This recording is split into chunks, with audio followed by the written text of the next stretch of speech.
Eh, Inicialmente quiero dar los agradecimientos a muchas personas e instituciones que han contribuido para el desarrollo de este proyecto, que llevamos aproximadamente 6 años con este proyecto y aún tenemos planes para seguirlo desarrollando.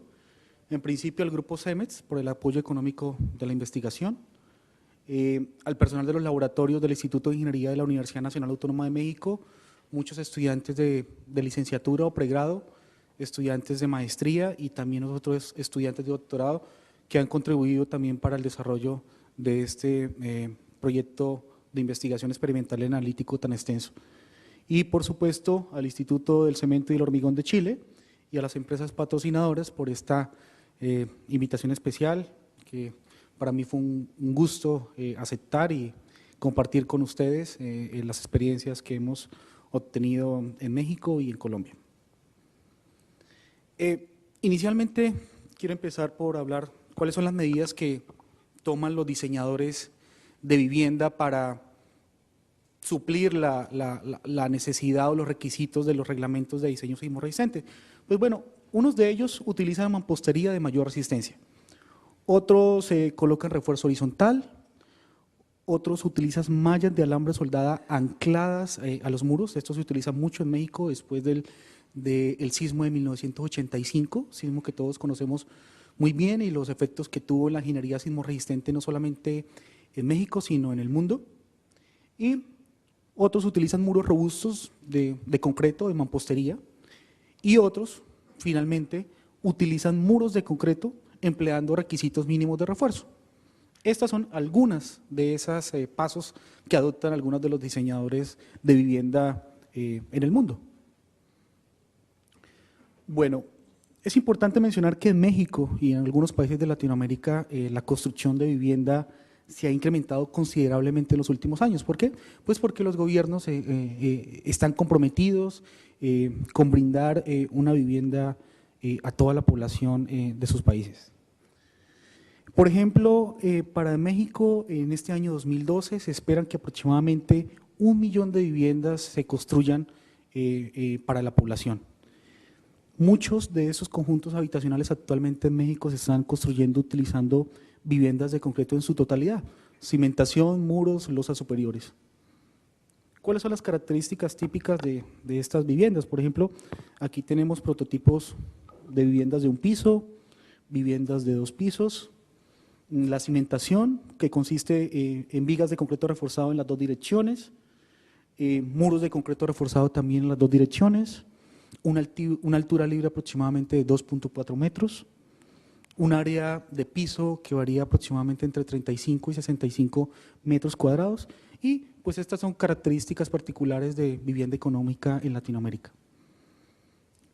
¿Cuáles son las características típicas? Bueno, debido al inherente potencial de resistencia y rigidez de este sistema estructural de viviendas de baja altura a base de muros de concreto, pues las demandas sísmicas en términos de resistencia y desplazamiento son relativamente bajas. Por lo tanto, se han utilizado, de acuerdo con la práctica común, muros delgados de alrededor de 10 centímetros, resistencias del concreto que varían aproximadamente entre 15 y 20 megapascales, y cuantías de refuerzo menores que las mínimas especificadas en los reglamentos.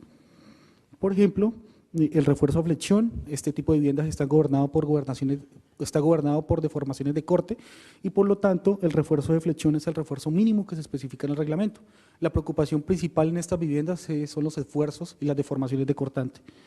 El refuerzo cortante, como ya lo mostró ahorita Leonardo, se coloca por medio de mallas de alambre soldado o por mallas construidas en obra utilizando barras convencionales.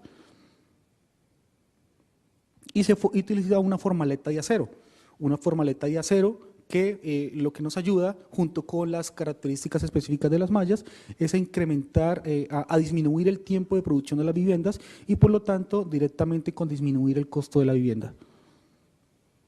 Aquí podemos tener prototipos de viviendas totalmente terminados, de 1 piso y 2 pisos, y es importante mencionar que estas características particulares y este auge de la vivienda de concreto en Latinoamérica son también la consecuencia de la velocidad de construcción y de la economía que significa construir viviendas de interés social.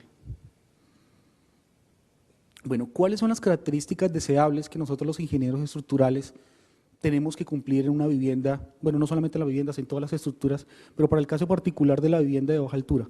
Primero, pues que sea económica, ¿cierto? Entonces tenemos que tener la menor cantidad de muros y que el espesor del muro sea el absolutamente necesario para suplir las demandas de resistencia y desplazamiento, ¿cierto? Y que tengamos una construcción industrializada. ¿Por qué? Porque necesitamos economía.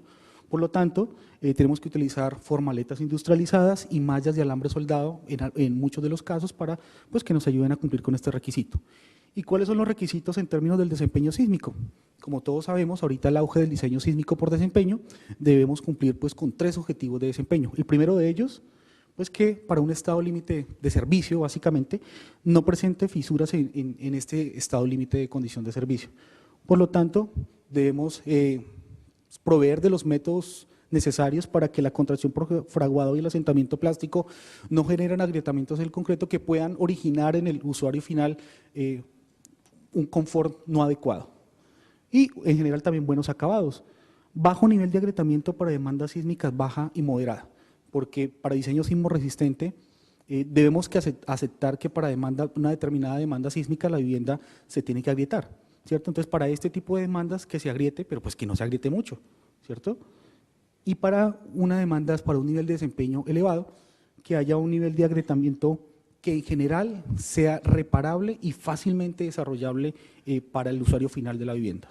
Entonces, estos son los objetivos que nosotros en el diseño sismo resistente tenemos que cumplir. Entonces, ¿cuál fue la motivación de esta investigación?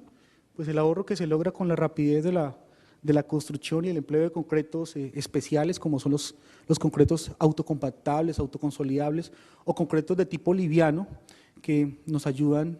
El autocompactable nos ayuda pues, para disminuir los procesos de vibración en la vivienda, junto con las formaletas, y el concreto liviano pues, básicamente nos ayuda para 2 cosas. El primero, disminuimos la masa sobre la vivienda y por lo tanto la masa está directamente relacionada con los efectos sísmicos sobre la vivienda, por lo tanto podemos disminuirlo y como lo mencionó ahorita Leonardo, nos ayuda la parte del aislamiento térmico. Entonces, este tipo de características ha promovido el desarrollo de estos conjuntos habitacionales con viviendas de concreto en su totalidad. Adicionalmente, se utilizan resistencias del concreto bajas, espesor reducido, cuantías de refuerzo bajas. El esfuerzo vertical axial también es bajo, son viviendas de 2 o 3 niveles. ¿Sí? Entonces, teniendo en cuenta esas características particulares, la mayoría de las especificaciones de los reglamentos vigentes no son directamente aplicables en estas viviendas. ¿Y qué es lo que hace en algunos casos, o en la mayoría de los casos, es incrementar el costo de la vivienda? Por ejemplo, como lo mencionaba ahorita Leonardo, la utilización de dos mallas en el muro y estudios experimentales, como lo vamos a ver en esta presentación, han demostrado que una malla es suficiente hasta para unas demandas sísmicas elevadas. Entonces, esto ha hecho que se incrementen los costos. Entonces, estamos haciendo al contrario, estamos diseñando vivienda económica, pero la estamos haciendo no tan económica. Entonces, tenemos que ponernos de acuerdo para ver qué es lo que nosotros como ingenieros estructurales vamos a diseñar. Entonces, esta fue nuestra preocupación y de aquí partió este proyecto de investigación que inició aproximadamente en el año 2005. Los objetivos del estudio general fue proponer las recomendaciones de análisis, diseño sísmico de muros de concreto con las características particulares que les he venido mencionando, y los específicos, desarrollar un modelo envolvente para determinar la capacidad completa desde el inicio del agrietamiento hasta el colapso, presentar recomendaciones aplicables a las normas mexicanas y en particular a las normas de la CI, para México, para Colombia o para Chile, poderlas traspasar en algún momento determinado. ¿En qué? En términos de la resistencia máxima, el periodo, el factor de comportamiento sísmico, la deriva permisible y las cuantías de refuerzo mínimo. Y evaluar el efecto de la geometría, la cuantía, el cortante, el tipo de refuerzo y el tipo de concreto. Bueno, el contenido de la presentación lo he dividido básicamente en 2 partes. La primera parte son los ensayos de muros con malla central para uso en vivienda. Les voy a mostrar gran parte del estudio experimental y en la segunda parte vamos a verle el diseño sísmico, las recomendaciones de diseño sísmico de muros con malla central para uso en vivienda. En esta primera parte, pues vamos a ver los ensayos de los muros de concreto. Lo primero que hicimos fue analizar el prototipo y analizamos el prototipo utilizando técnicas no solamente paramétricas, sino no paramétricas. Las técnicas paramétricas, como todos lo conocemos, utilizando modelos analíticos computacionales, básicamente en este caso utilizamos el método de la columna ancha y el método de elementos finitos para determinar cuáles son las propiedades dinámicas de estas viviendas. Si el problema es sísmico, tenemos que partir de cuáles son las propiedades dinámicas para comenzar a evaluar qué tipo de recomendaciones deberíamos acoplar.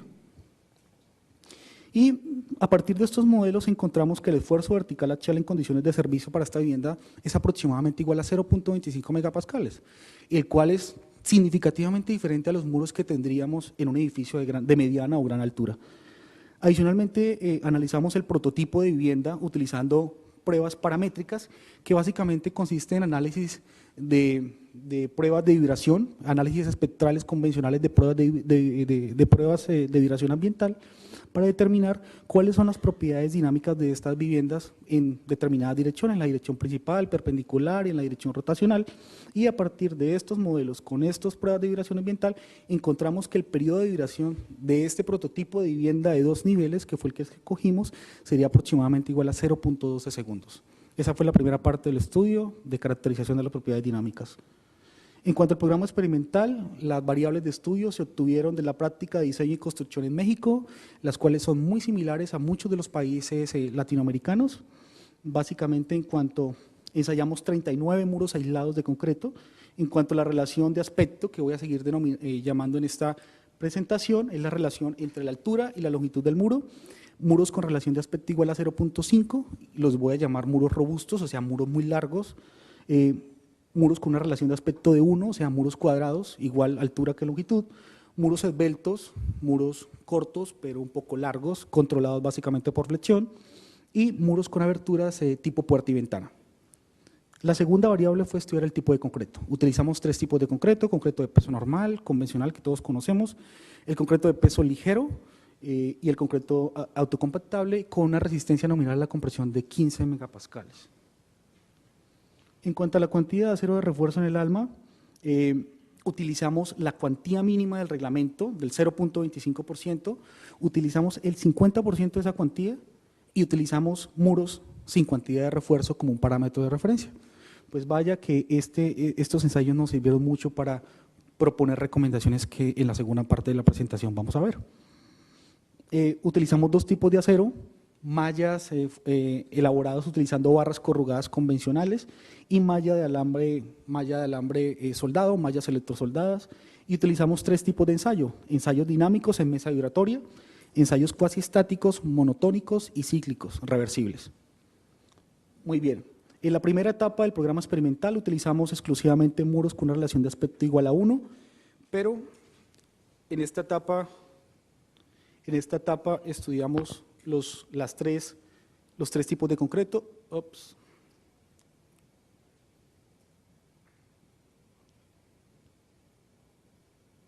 Los 3 tipos de concreto de peso normal, peso ligero, autocompactable, y utilizamos las 3 cuantías de refuerzo, 2 tipos de ensayo, cuasi estático, pero en esta parte de la investigación todos los muros fueron reforzados con malla utilizando barras corrugadas. No utilizamos la malla en esta primera etapa del estudio. En la segunda etapa utilizamos muros con las 3 relaciones de aspecto y adicionalmente muros con aberturas. Utilizamos los 3 tipos de concreto, 2 cuantías de refuerzo y adicionalmente utilizamos los muros con malla electrosoldada, y en esta etapa todos los ensayos fueron cíclicos reversibles. Y en la tercera etapa fueron los ensayos dinámicos en mesa vibradora, donde se escogieron los muros más representativos estudiados en las etapas número 1 y 2. Por lo tanto, ensayamos en mesa vibratoria 4 muros con relaciones de aspecto igual a 1 y 2 muros con aberturas. Y en estos muros con aberturas pues estudiamos de forma implícita el comportamiento de muros robustos y muros esbeltos, como lo vamos a ver más adelante. Y utilizamos 2 tipos de concreto solamente, peso normal y peso ligero, porque observamos en las etapas anteriores que el comportamiento del concreto de peso normal y autocompactable fue en general comparable. Y en esta etapa utilizamos dos cuantías de refuerzo, el 50% de la mínima y el 100% de la mínima, en la cual la mínima es el 0.25%, y utilizamos los dos tipos de acero de refuerzo. Y en esta etapa pues utilizamos los ensayos en mesa vibratoria, los cuales se consideran actualmente los ensayos que pueden reproducir con la mejor exactitud las solicitaciones sísmicas a las cuales se encuentran las estructuras que nosotros estudiamos. En resumen, estudiamos 39 especímenes, 3 relaciones de aspecto y muros con aberturas, 3 tipos de concreto, 3 cuantías de refuerzo y 2 tipos de acero de refuerzo. En cuanto a las propiedades de los materiales para el concreto, son las propiedades medidas, realizamos ensayos de compresión simple, módulo de elasticidad de relación de Poisson, tensión diametral y ensayo de flexión, y en general caracterizar todas las propiedades mecánicas de los muros, del concreto de los muros, para poder proponer las recomendaciones que más adelante vamos a ver. Bueno, en general para el concreto de peso normal, las resistencias variaron entre 16 y 25 megapascales, para el concreto de peso ligero entre 11 y 26, para el concreto autocompactable 22 y 27, lo mismo hicimos con el módulo de elasticidad, la relación, la resistencia a la tensión, la resistencia a la flexión, el peso volumétrico. Es muy importante, ¿por qué? Porque las recomendaciones que vamos a mostrar, que les voy a mostrar en este estudio, son aplicables directamente a los materiales que utilizamos nosotros, ¿sí? En cuanto al refuerzo, el refuerzo cortante, utilizamos 2 tipos de refuerzo, mallas de alambre soldado, que básicamente es un acero formado en frío, y barras corrugadas, básicamente barras convencionales de bajo carbón, ¿sí? Caracterizamos también el comportamiento experimental, observamos el comportamiento de la barra convencional y el comportamiento de la malla de alambre soldado. En esta tabla observamos las propiedades promedio, la variación de las propiedades promedio en todos los muros, para el acero de refuerzo de todos los muros. Observamos que el esfuerzo de fluencia, el esfuerzo último y una propiedad muy importante que utiliza la norma mexicana para caracterizar la capacidad de utilidad de estas mallas. Y la capacidad de utilidad de estas mallas actualmente la norma mexicana, así como la norma chilena, lo evalúa utilizando el parámetro conocido como alargamiento, que básicamente es determinar cuánto se alarga una determinada longitud de la muestra, equivalente a 10 diámetros. Y ese alargamiento, de acuerdo con la norma mexicana y con la norma colombiana y chilena, debe ser mayor al 6%, tanto en acero de bajo carbón como en acero formado en frío. ¿Qué observamos acá? Que las barras que utilizamos cumplieron satisfactoriamente el requisito de utilidad, pero encontramos que las barras, que las mallas que utilizamos nosotros no estaban cumpliendo con ese requisito de utilidad. A partir de esta preocupación, un estudiante de maestría, bajo mi dirección, llevó a cabo un estudio experimental donde se caracterizó todas las propiedades mecánicas, todas las propiedades mecánicas de los aceros, de las mallas de alambre soldada producidas en la zona metropolitana de la Ciudad de México. No es tan pequeño como la zona metropolitana de Chile, es una zona mucho más gigante, y encontramos, sorprendentemente, que las mallas que se están utilizando para la construcción de vivienda en México no cumplen con el requisito de utilidad, ¿sí? Sin embargo, como nuestra tarea fue caracterizar y proponer recomendaciones para los materiales que se están utilizando actualmente allá.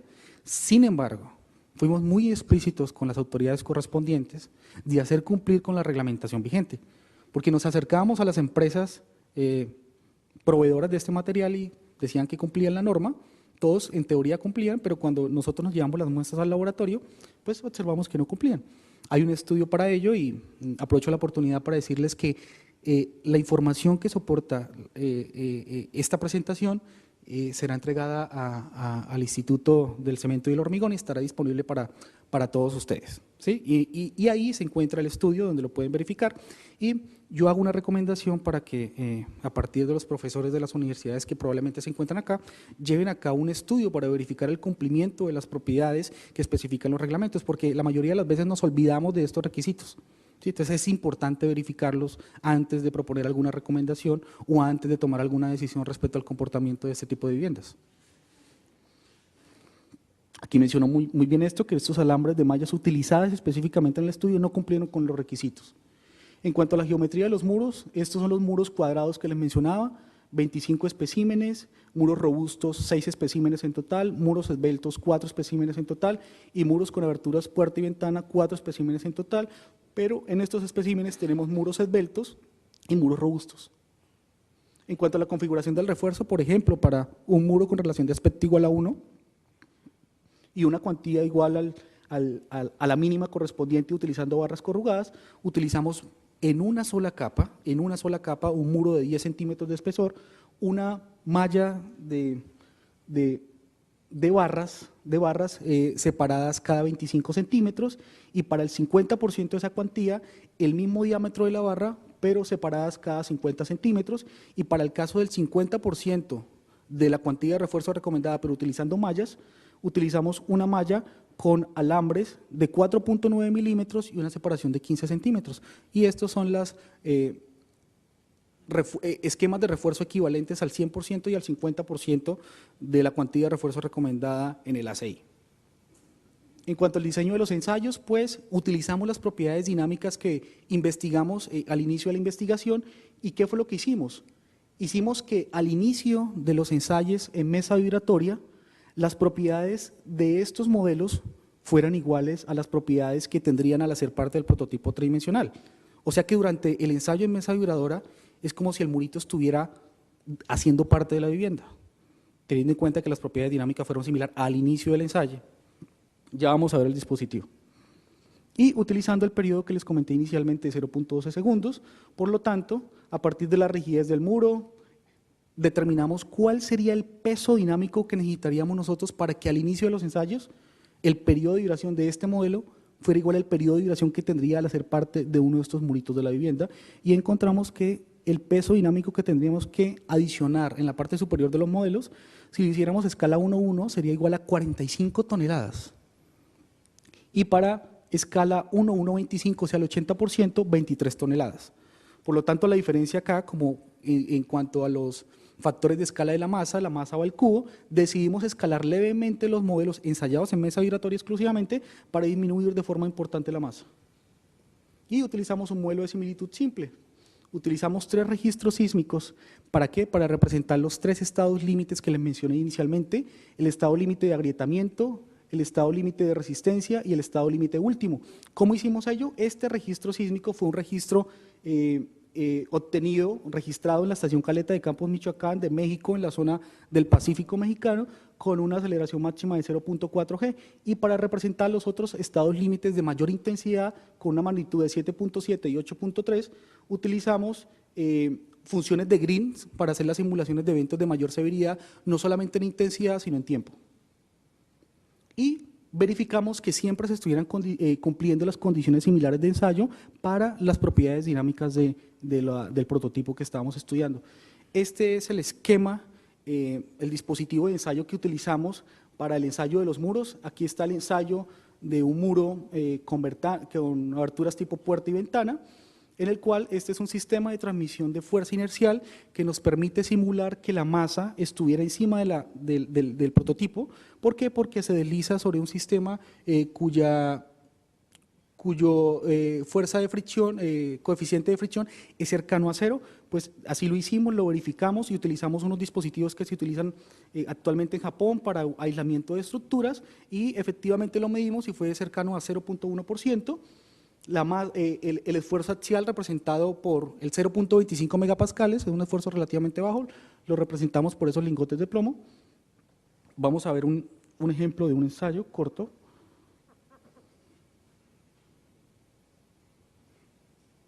Creo que no funciona. ¿Qué pasará?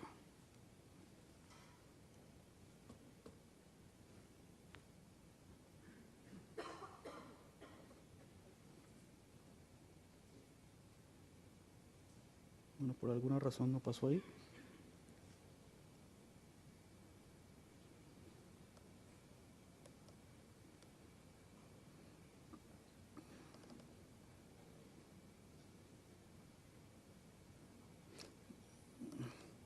Aquí vamos a ver el ensayo de un muro con aberturas tipo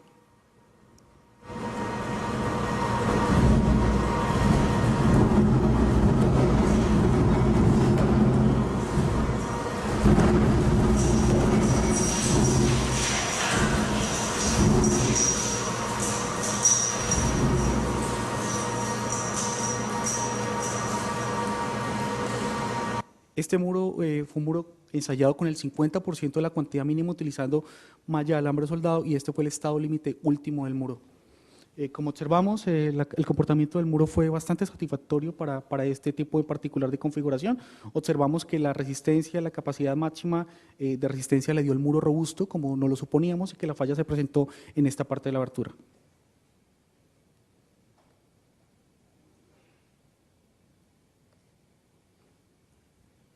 Para los ensayos cuasi estáticos, como de forma convencional, utilizamos gatos hidráulicos de doble acción, utilizamos una historia de carga en la cual se divide básicamente en dos fases, una historia de carga controlada por carga y otra controlada por distorsión. La primera historia de carga se termina hasta cuando se alcanza el agrietamiento del modelo. Esta es relativamente fácil de controlar hasta este punto. De aquí para allá tenemos que controlarla por desplazamiento y para cada ciclo, para cada historia de carga, para cada ciclo de carga, hicimos una repetición para observar la degradación de resistencia y de rigidez de los muros. La instrumentación, básicamente instrumentación interna e externa, la instrumentación interna por medio de formímetros adheridos al acero de refuerzo en el muro, en los sitios donde se presentarían los esfuerzos cortantes máximos, y la instrumentación externa conformada por traductores de desplazamiento, aceleración y fuerza en el muro, y adicionalmente un sistema óptico de desplazamiento que nos permite conocer la posición tridimensional de un punto objetivo definido directamente sobre el espécimen. Antes de comenzar a mostrar el comportamiento observado de los muros, quiero hablar sobre algunos modos de falla típicos en este tipo de muros de baja altura. El primer modo de falla, y que llamaríamos el modo deseable de falla, sería un modo de falla de tensión diagonal con una grieta a 45 grados aproximadamente, con el agrietamiento leve del concreto en el muro y con la afluencia de la mayor parte de las barras de refuerzo. Sin embargo, también podemos observar el modo de falla de compresión diagonal, un modo de falla un poco menos dúctil que este, en el cual el agrietamiento del concreto es mucho mayor y la afluencia de las barras es menor. Un modo de falla por aplastamiento ante cargas cíclicas, es una combinación de estos dos modos. Y también podemos observar fallas por deslizamiento, especialmente en muros robustos, muros muy largos con relación de aspecto igual a 0.5. Ok. Entonces, ahora sí vamos a comenzar con lo interesante, son las curvas de histéresis. Aquí no voy a mostrar las 39 curvas de histéresis de los muros porque probablemente nos dormiríamos todos al final, pero quiero mostrar algunos puntos claves de acá y esos puntos claves van a estar en la parte de abajo. Aquí, en este primer caso, vamos a ver el comportamiento de muros con relación a aspecto igual a 0.5, o sea, muros muy largos, como vemos acá. En este caso, los del lado izquierdo, barras corrugadas, y los del lado derecho, malla de alambre soldado. El eje vertical en el lado izquierdo es el esfuerzo cortante en megapascales, y el lado derecho, en los dos está el esfuerzo cortante, perdón. Quiero especificar que las dos gráficas que están una al lado de la otra no siempre son equivalentes, pero quiero mostrar comportamientos muy particulares e interesantes. Por ejemplo, miremos estas dos curvas en las cuales las características son similares en todo excepto en una, que el tipo de refuerzo es diferente. Aquí utilizamos barras convencionales, malla con barras, y aquí malla electrosoldada. La capacidad de desplazamiento, la resistencia, básicamente igual, como esperábamos. Pero la capacidad de deformación limitada. ¿Por qué? Porque la malla que utilizamos y la malla que se está utilizando en México no cumple con las características. No implica que esto aplique para todas las mallas que se están produciendo. Solamente implica que se debe hacer un estudio para verificar el cumplimiento de esas mallas. Lo que estudiamos nosotros por medio de modelos analíticos es que si la capacidad de las mallas cumple con la reglamentación vigente, el comportamiento en términos de capacidad de desplazamiento es muy similar al de las barras convencionales, ¿sí? Solamente que es un aspecto que se debe verificar. Miremos estos dos muros, bueno, este tiene el 100% de la cuantía, no es comparable, importantes esos dos aspectos, fallas combinadas por, una falla por deslizamiento, como se los dije, un muro largo, una falla combinada de deslizamiento y compresión diagonal, y el resto, fallas de tensión diagonal. Aquí estamos observando los muros de concreto de peso normal y concreto de peso ligero en ensayos monótonos, o sea, en una sola dirección. Observamos que los muros de concreto normal exhibieron capacidad de resistencia y desplazamiento un poco superior al concreto de peso ligero, pero solamente un poco superior. En cuanto a los muros con relación de aspecto igual a 1, Nuevamente observamos que, por ejemplo, para estos dos muros la capacidad de resistencia fue muy similar y la capacidad de desplazamiento de estos muros con malla electrosoldada limitada debido a las características particulares de la malla. Muy bien, ahora las diferencias entre los ensayos cuasiestáticos y dinámicos. Estas curvas nos han ayudado para descifrar muchas de los interrogantes que nacieron en nuestra investigación. Por ejemplo, que el comportamiento de los muros ante acciones cuasiestáticas y dinámicas puede ser muy diferente. Y lo interesante de esto es que la mayoría de modelos que se disponen en la literatura están basados en resultados obtenidos a partir de estos ensayos. ¿Por qué? Pues no es muy fácil conocer por qué. Porque el costo de este ensayo podría ser aproximadamente 10 veces o más el costo de este ensayo. ¿Sí? Es muy fácil de hacer, pero tenemos que tener cuidado en la calibración de modelos utilizando exclusivamente estos resultados. Por ejemplo, aquí observamos que la capacidad de resistencia hasta un determinado punto en los dos muros, completamente igual. Pero ¿qué pasa aquí? La degradación de rigidez y resistencia casi ni se observó en el ensayo cuasiestático, casi ni se observó. O sea que podríamos estar haciendo recomendaciones un poco equivocadas. Pero los ensayos dinámicos nos ayudaron a darnos cuenta que la degradación de resistencia de estos muros es significativa, apenas se alcanza la resistencia máxima. Y eso no es tan difícil de verificar. ¿Por qué? Porque estos muros están gobernados por deformaciones de corte. Las deformaciones de corte, ¿sí?, están directamente relacionadas con estrangulamiento de las curvas de histéresis y una elevada degradación de resistencia y rigidez. Por lo tanto, estos ensayos fueron fundamentales para proponer las recomendaciones de diseño y análisis de este tipo de muros.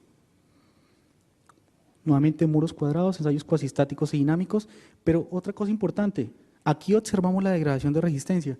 Aquí el comportamiento fue casi idéntico. ¿Por qué? Porque la capacidad de desplazamiento de estos muros, la rama descendente nunca se observó, por lo tanto no observamos las diferencias entre los dos ensayos. Muros esbeltos, lo mismo, muros con barras convencionales, con malla. Y aquí estamos observando el comportamiento de los muros con aberturas, ¿sí? Y en cuanto a muros con barras corrugadas, malla de alambre soldado, la capacidad de resistencia igual. Aquí en el muro, interesante en este caso, el muro reforzado con malla de alambre soldado, ¿cierto? En el caso fue casi idéntico al muro ensayado de forma cuasiestática. ¿Por qué? Porque la redundancia estructural, en este caso gobernada por la posición de las aberturas tipo puerta y ventana, nos ayudan a contribuir con la redundancia estructural del elemento y por lo tanto el efecto de degradación se ve disminuido. Bueno, en cuanto a las conclusiones de este estudio, en cuanto a la relación de aspecto, es que todos los muros presentaron un nivel de agrietamiento, una falla por cortante controlados por agrietamiento aproximadamente a 45 grados, sin importar la relación de aspecto del muro, lo cual lo esperábamos. Los muros robustos con el 100% fallaron por deslizamiento en la base, después de presentar grietas inclinadas. ¿Por qué? Porque es muy difícil que un muro tan largo pueda desarrollar su capacidad por tensión diagonal. Básicamente en un momento determinado va a ser inevitable que falle por deslizamiento. Es como lograr que estos muros tan bajos puedan fallar por flexión. Sería económicamente no tan adecuado, ¿cierto? Porque van a estar gobernados por deformaciones de corte. Lo que pasa es que hay que proporcionar las medidas necesarias para que cuando se presentan los estados límites, las deformaciones de corte no gobiernen los estados límites para los cuales estamos nosotros diseñando. Es sencillo, fácil. En cuanto al tipo de concreto, el comportamiento de los muros de concreto normal fue similar al de los muros de concreto autocompactable, ya lo habíamos dicho anteriormente, y la resistencia de los muros de concreto normal y autocompactable fue un poco mayor a los del concreto de peso ligero. También lo esperábamos, pero debemos tener en cuenta que el concreto ligero nos proporciona unas características muy importantes en la vivienda, como la disminución del peso relacionado directamente con el nivel de fuerza sísmica sobre la estructura. En cuanto a los muros con barras en cuanto a la cuantía de refuerzo para muros con barras corrugadas, nos observaron cambios en la rigidez de los muros con diferentes cuantías de refuerzo al incrementar esta cuantía de refuerzo. Todos los muros reforzados con el 50% de la cuantía mínima exhibieron falla por tensión diagonal. Perfecto, la que deseábamos nosotros. Todos los muros con el 50% de la mínima tensión diagonal, bien. Pero ¿qué pasó con el de los 100%? Ya la cosa cambió. Tensión diagonal, compresión diagonal, fallas combinadas de tensión y compresión diagonal y hasta fallas de deslizamiento. Tal como se esperaba, los modelos con mayor cantidad de refuerzo pues iban a exhibir capacidad de resistencia mayor. Los muros reforzados con el 50% presentaron capacidad de resistencia, escúcheme bien, capacidad de resistencia muy similar a los muros reforzados con el 100%, muy similar. En cuanto a muros con mallas de alambre soldado, no tuvimos conclusiones respecto a estos elementos porque sencillamente no se estudiaron con diferentes cuantías, solamente utilizamos el 50%. En cuanto al tipo de refuerzo, todos los muros con malla de alambre soldado presentaron falla por tensión diagonal asociada a la fractura repentina de los alambres. ¿Pero por qué? Porque la malla que utilizamos no cumplió la reglamentación. O sea, esto no es directamente aplicable a las mallas que están produciendo ahorita aquí en Chile. No, porque estas mallas muy seguramente están cumpliendo con la reglamentación. Lo único que se pide es que se verifiquen si estas mallas están cumpliendo. La falla de los muros con malla de alambre soldado ocurrió para derivas cercanas al 0.5%, parámetro básico para proponer los indicadores de desempeño que vamos a ver en la segunda parte de la presentación. Los especímenes con igual cantidad de refuerzo acortante, pero con diferente tipo de refuerzo, mostraron capacidades de resistencia y deriva prácticamente idénticas, hasta una deriva cercana al 0.5%.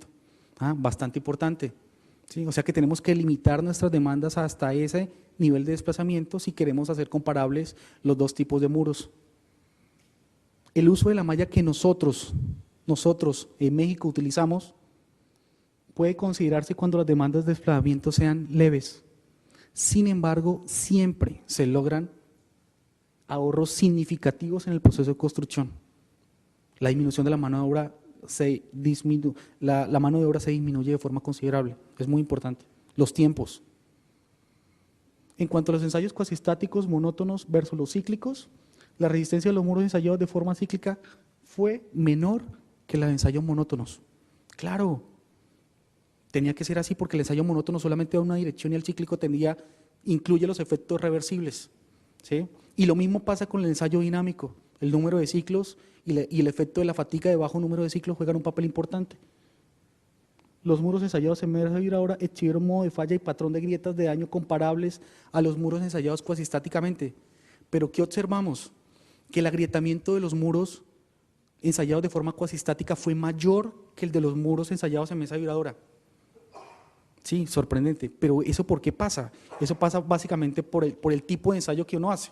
Cuando uno está haciendo un ensayo cuasistático, uno lo hace y se puede tardar hasta un día haciendo el ensayo. El ensayo en mesa vibradora son 25 segundos, 50, un minuto. Efectivamente, cuando uno está haciendo el ensayo cuasistático, lleva el muro hasta una determinada demanda de fuerza o desplazamiento y le dice al señor gato hidráulico, pare un momentico que yo quiero medir la grieta.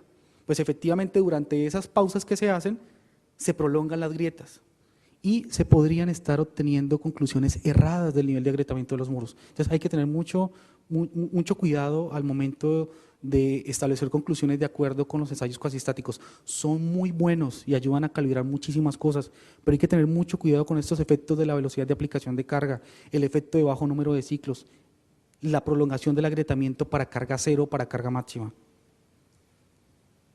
En los muros con mallas de alambre soldado y ensayados en mesa vibradora, la resistencia fue mayor que las ensayados en forma cuasistática cíclica. Fue mayor porque básicamente, como lo menciona la literatura, el efecto de la velocidad de aplicación de carga aumenta la resistencia de los materiales. En este caso también la observamos, pero la observamos porque el efecto, la rama descendente de estos muros nunca la observamos, porque fallaron para unas distorsiones, para unas derivas cercanas al 0.5%. Sin embargo, en los muros con barras corrugadas observamos que la resistencia del ensayo dinámico fue menor que la del cuasistático. ¿Por qué? Porque el número de ciclos, otra variable fundamental en el diseño sismo resistente, el número de ciclos aplicados antes de la resistencia máxima fue mayor en los ensayos en mesa vibradora. Hay una investigación y un artículo particular sobre esto donde se recorrelacionan los dos ensayos, está próximo a salir, donde a partir de los ensayos, los resultados obtenidos en un ensayo cuasistático, yo puedo saber cuál sería la respuesta de ese mismo modelo para una determinada demanda sísmica en términos de resistencia y desplazamiento. No lo voy a presentar acá porque no es el motivo de la presentación. Muchas gracias por su atención. Las preguntas las vamos a hacer al final.